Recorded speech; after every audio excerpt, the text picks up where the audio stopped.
次にバトルのことをお聞きしたいんですね。やはりポケモンといえばバトルはどうなってるんだっていうことをご興味をお持ちの方多いと思うので、特に今回14年ぶりに新タイプが増えたっていうね。いやタイプ一つ増やすっていうのがいかにゲームにとって大きな影響を与えるかっていうのは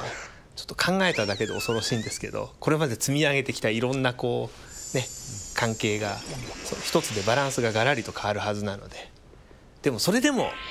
新タイプを入れようっていうのはどうしてだったんですか？そうですね、やっぱりですね、ドラゴンタイプが強いっていうのがやっぱりこうどういじってもなかなか難しい、どういじってもドラゴン最強は変わらない、変わらないですよ。でドラゴン弱くするっていうのはまた悲しい話、悲しいし怒る人も出ますね。そうですね、やっぱりここは新しいタイプ増やすべきじゃないかと。でも本当にそれこそ本当に金銀の悪鋼から全然新しいタイプを出していなかったので、でも皆さん多分もう出ないと思ってたと思うんですけど、だから金銀のあの時に、構造の属性の仕組みっていうのは完成したっていうのがポケモンに関わってきた人たち全体の共通認識だった気がするので、それで、それでもやっぱりバランスを考えたら、フェアリーを作るべきだろうっていうことで作り、そしてもうまたさらに全体のバランスを作り直すっていう状況になりましたけども、でもやっぱり入れてよかったと思いますね。バトルでは他に、スカイバトル、胸バトルという新しいバトルが増えた。そうですね、今回やっぱり 3D になって、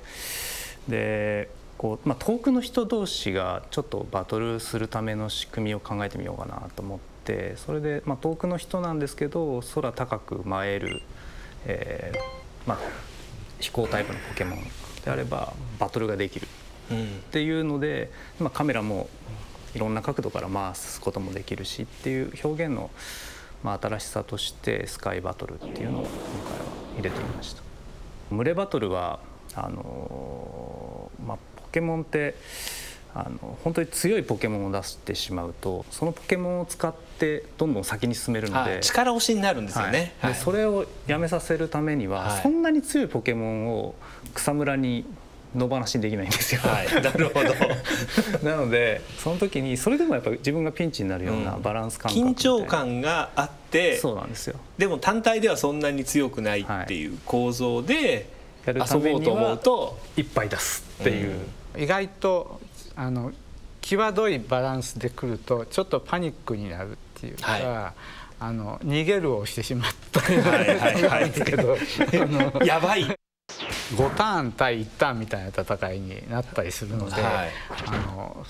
将棋指してて5手指されたみたいなところありますから、